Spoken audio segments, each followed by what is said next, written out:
Welcome to the Sutliffian Report. Today we have Todd Bensman with us. Todd Bensman currently serves as the Texas-based Senior National Security Fellow for the Center for Immigration Studies. You can find them at CIS.org, a Washington, D.C. policy institute for which he writes, speaks, and grants media interviews about the nexus between immigration and national security. Now, he has testified before Congress as an expert witness. He regularly appears on radio and television outlets such as Fox News, and he's been a special regular here on the Sutliffian Report. And he also is a writing fellow for the Middle East Forum. He's been on PJ Media, Town Hall, The Federalist, and several other places. And today we have with us Todd Bensman. Your research is targeted at supporting our national security. It never ceases to amaze me. On May 19th, Adam al-Sali, only 20 years old, made an attempt to attack at the Corpus Christi Naval Air Station. Thanks to the female sentry on duty and the others who returned fire and shot Adam al-Sali as he attempted to ram his truck through the barrier, this terror attack was stopped. Who was Adam al-Sali and how did he come to America? What we know about Adam is, first of all, I'd like to know a lot more than we know, because since nobody died and it was a jihadi attack, not a white supremacist attack, there's been very little media investigation. So we don't know a whole lot about him. But what we do know is that he was unique. He was unique in a couple of ways. One is that he was born and lived most of his life in Syria, in the Middle East. But because he was born to an American citizen father, who was also in Corpus Christi, and the father got his citizenship back in 1984, his citizenship, his American citizenship, conferred onto this other family that he sired in Syria. But that family did not live in the United States. They were separated by time and distance and culture and everything else. But when the civil war in Syria got too dangerous, the father in Corpus Christi decided to bring his children, his Syrian-born children, into the United States. That happened in about 2015. So Adam and three siblings who had not lived in the United States with their mother, who was not a US citizen, were all moved to the front of the line among refugees because of the citizenship that they had, and were flown in like you and I would be flown in if we had gone on a trip to Syria and gotten caught up in the fighting or something. So he wasn't really an immigrant. He didn't come in on a visa. We know that he came in when he was 15 years old in 2015 and went to community college for a while. And at some point he went back overseas and appears to have attended a university in Saudi Arabia that's known for producing lots of jihadist leaders and commanders and that sort of thing for the global Islamic caliphate. So maybe he radicalized there. Maybe he was radicalized before he came, at age 15. A lot of 15, 14, 13-year-olds are already radicalized, child soldiers ready to become martyrs in the Palestinian territories everywhere, pretty much. You can find jihadis that old. We just don't know when he radicalized. We just know that because he had the American passport, he was able to get to the front of the line and get in with no vetting whatsoever, as far as I can tell. I was honestly really concerned about this case because for a few reasons. I'm hoping you can address. Adam came here as a teenager, you said, yet in other cultures, 15 may be considered an adult. So here's some of my thoughts on that. Does this case tell us we now need to vet teenagers or kids separate from their parents, even when they have an American passport? Absolutely. If they have no meaningful connection to the United States, meaning They don't have, they weren't born, raised, and educated here, saluting the flag and saying the Pledge of Allegiance every day and having assimilated as an American. Uh, they ought to be going through some kind of a vetting process, in my opinion. I don't think that there is one for that circumstance. I've never heard of a terrorist case that involved somebody like this. I don't know how often it's happened. It may be the first one for all I know, but we know from the European experience of the last 5 years with migrants who have traveled in over the borders there, many of them 13, 14, 15 years old, already fully indoctrinated and immediately began plotting and conducting attacks on Europeans almost as soon as they get in or within a year or so. So that 15-year-old, age range is certainly within the pocket of age ranges where, jihadists get violent. We see this in Sweden a lot now. In the northern countries, we're seeing some of this a lot, unfortunately. Right. No vetting occurred for Adam or his mother or the other siblings that came to America at that time. Were you able to determine if everyone in Adam's family had an American passport? I know his mother should not have one. What Yes. allowed her to come here unvetted? Adam had three siblings. I think they were younger than him, and all four of them had U.S. citizenship passports. So what that means, and I know Adam got his at age 3 in 2002. And the way it works is if you're an American citizen, naturalized like the father, or even born here as a citizen, and you have a family overseas, you can confer your citizenship officially through a consulate office. You have to go in and fill out some paperwork, and everybody has to agree, yeah, that's my son, that's my father, and fill out the paperwork, and you're certified as a U.S. citizen. It confers, and then you can apply for a passport. And I know that Adam applied for a passport and received one at the age of 3. That was renewed over the years, and the siblings also had passports and came through. The mother, I think, was just maybe a tag-along kind of a thing. I mean, the mother of 4 citizens, I think probably the U.S. consulate office, especially younger children who need supervision, probably gave her a pretty quick pass too. And we don't really know a whole lot about mom. I don't think she was involved in the attack. But again, there hasn't been a lot of media investigation on this one because they're not white supremacists. Interesting. You always get me a little surprised here. In your article, you mentioned that a LinkedIn profile indicated he was a university student in Saudi Arabia. Were you able to learn if he had been out of the country? I know you just said that, but were you able to determine if he'd been out of the country for that time?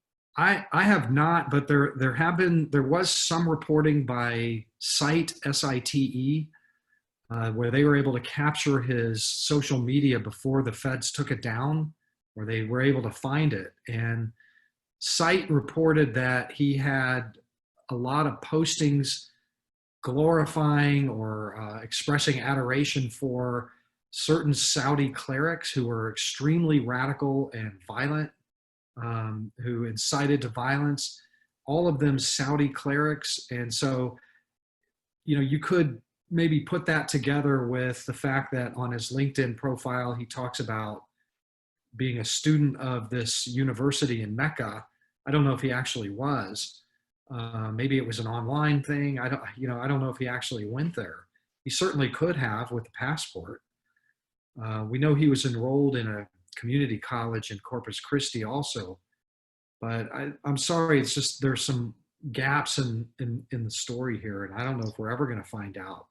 That was my first thought when I saw this information, was that it was an online school. So that's the reason I asked the question. Was it an online? I was thinking from everything I was reading from I've been reading so many different sources on this. It just, to me, it just didn't make sense. But what you're saying makes a lot of sense. It could have been online. It could have been.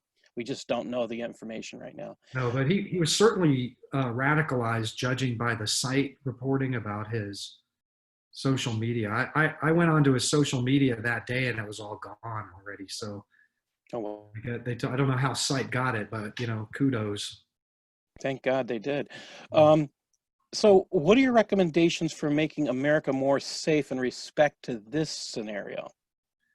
Really, I mean, legally, I think that there are limitations to what we can require, but I do think that the State Department, which would hold jurisdiction over issues like this, in particularly in consulate offices in countries of national security concern like Lebanon or Jordan or Syria, Iraq, that they take into account whether family members have any meaningful connection to the United States, whether they have loyalty to the United States, and to maybe treat them in a vetting process that's not unlike other vetting processes, for other kind of visas, tourist visas, or non-immigration visas of all kinds. There's at least some level of vetting there. But if you're an American passport holder, the chances are right now, the way things stand, is nobody really asks any question. I think that we could probably prevent the next one of these if we pay more attention to how long they have been outside of the country, for how many years, and just take those circumstances into consideration and do the vetting. Look I at their think I, social media. I think I probably get asked more questions at the Canadian border than they got asked when they were coming here. That's saying something. I live pretty close to Canada, and wow. Another attack was stopped 4 days later. Mohammed Momtaz al-Azhari, a U.S. citizen, was arrested in the middle of planning a terrorist attack here in the United States. Todd, would you please tell us about the arrest and what we know about him, and that should have set off warning buzzers? Well, America should be incredibly grateful to the line FBI agents that did this case, because this particular individual, Al-Azhari, was very close to committing a mass murder attack. He really wanted to best Omar Mateen, who did the Pulse nightclub attack, where 100 people, more than 100 patrons of that nightclub, mostly gay, had been either murdered or wounded in this jihadi attack in 2016. That was Al-Azhari's hero.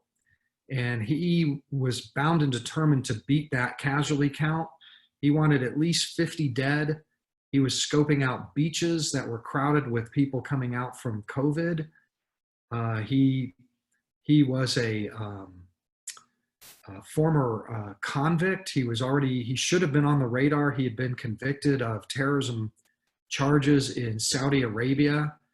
In 2015, he spent 3 years in a Saudi prison, which means that the United States allowed him to serve 3 years in prison before he came here. We didn't want him. So the United States definitely knew he was arrested. I mean, that's part of the State Department process. You would know that, right? And Absolutely. It's an impossibility that the Saudis would have arrested an American citizen, because he was an American citizen, in their country on terrorism charges and not tell the CIA all about it, and the FBI and everybody else. And at that point, the United States has choices to make. You can say, we want him extradited to us and we'll prosecute him. Or they can just let him stay in a Saudi prison and do his time there. Clearly, we went for the latter. So, he spent 3 years there. And the question is, when he was released and he returned to the United States in about February 2018, so he served his term, he came to the United States, as to what extent were we tracking and monitoring him? The indications that I have is that for about maybe close to a year, he was kind of off the radar. I'm not sure we did much tracking, Oh, wow. monitoring, or surveillance. I would hope that we did. But what really seemed to turn the FBI um, switch on was when the guy was at his home. This is all happening in Tampa, Florida. And the guy decided to let some coworkers know that he was in the market for some firearms and a silencer. And also, he would come to work with arms. So he had been stockpiling. A guy like that's not supposed to stockpile weapons. So he needed other people to straw purchase for him. Oh, okay. So that's the other thing that it's not, unfortunately, not being talked about, because our laws should indicate that he should not be legally allowed to purchase them, correct? Well, he believed that he was not, in his mind, when you read through all the court records, and the court records are pretty lengthy on this, all the details, what he went through to evade knowledge or detection that he was buying weapons, and he would buy them in pieces and molds Oh, and assemble them or have other people buy them.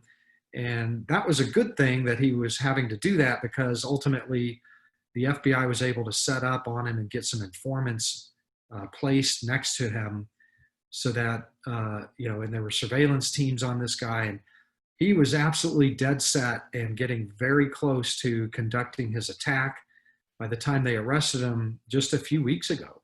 It was a very, very close call. In my opinion, that was a very close call.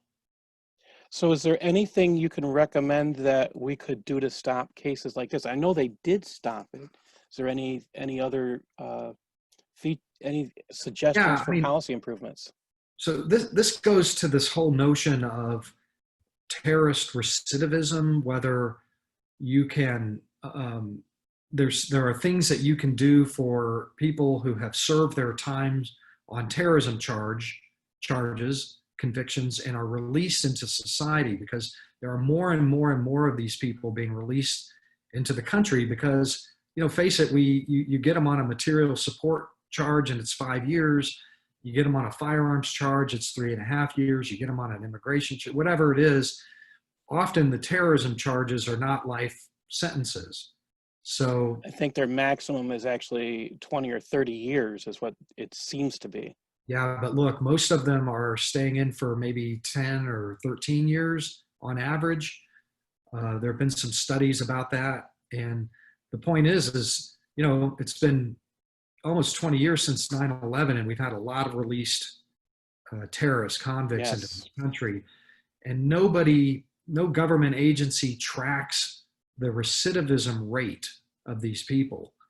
So when they get rearrested on other charges, if there's no news article about it, and very often there is not, nobody knows to even tally how often this is happening. But we do know from anecdotally, and especially this case, I view this case as maybe emblematic, or it's symbolic of the problem, that you had a guy who spent 3 years in prison, and he came here and he was free to plot in this way. The next time, maybe we might not get so lucky. There are solutions to this. For one thing, we could have a national terror registry, which would put anybody who has, like a sex offender, anybody who's committed a sex offense goes on a registry, and you can see who's in your neighborhood and make sure your kids avoid that house. Or you can, with a terrorist registry, you might be able to alert neighbors to keep an eye on things and report suspicious activities. That is a solution. Another solution is that a lot of times these guys get out of prison and they're on supervised release. Like they had a 5-year sentence plus 3 years of supervised probation. If you commit it again, you'll go back.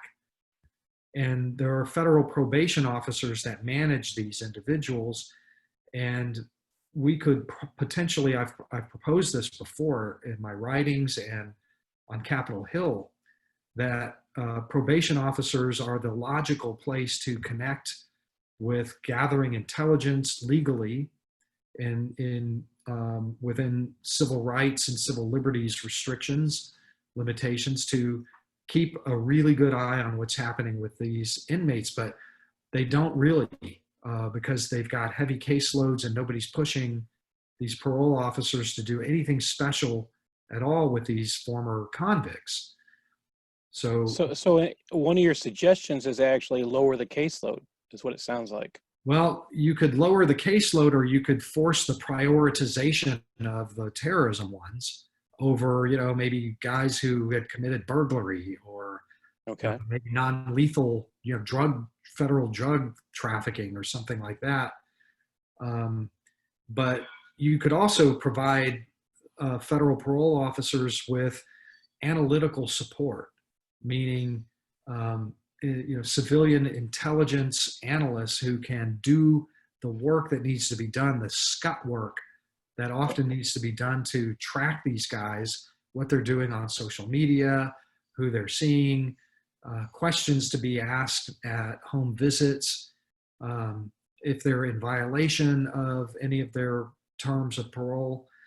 So they could just use a lot of help, I think. So that's one thing that we should do. And then lastly, we really need a government study to determine how often terrorist convicts re-engage. Do they? That's an interesting point. I mean, there are studies that have been done, but nobody's got the good data, like the Bureau of Prisons or the FBI, that would be needed for a really good, thorough, comprehensive study to see how dangerous this is. That'll happen the day that a guy like Al-Azhari actually kills 50 people. Trust me, it will happen. But why should we wait for that? Have you ever connected with Patrick Dunleavy yet? He's with the Investigative Project on Terrorism. Yeah, he writes about this topic. Yes. Yeah, absolutely. Yeah. He's been writing great material on this.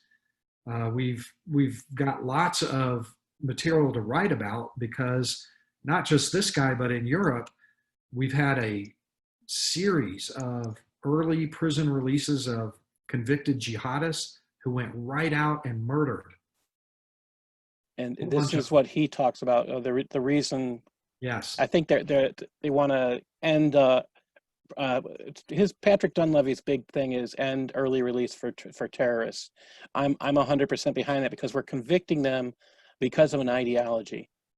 We don't expect an ideology to reform in a prison setting, and that's his reasoning. And I love his work on it. So I don't know if any of I'm glad that you know him and have a chance to get. I would think the two of you, I think you guys should do something together. To me would be something outstanding. I retweet everything he does, so I do what I can to get the word out. So I want to say thank you, Todd. Tell everybody how they can follow your work and how they can support the Center for Immigration Studies.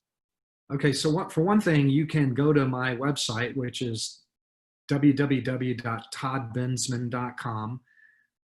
I put all of my work, immigration and terrorism work, up on that site. For my immigration work, it's all there, but you can also go to CIS.org, Center for Immigration Studies, and there's a page for me, and it's got all my stuff in there. And I have Twitter, which is Bensman Todd. So follow me on Twitter, and help me defeat the ghost thing that's going on with Twitter right now. And I'm there with you. I put on 10 followers, and then the next day I've lost 10 other followers, and then I contact some of them, and I say, "Hey, did you unfollow me?" And they're like, "What? No." So. Yeah, well, social media. God bless you, Todd. Thank you for all your hard work. Hope to see you soon. All right. Thanks for your interest. I appreciate it.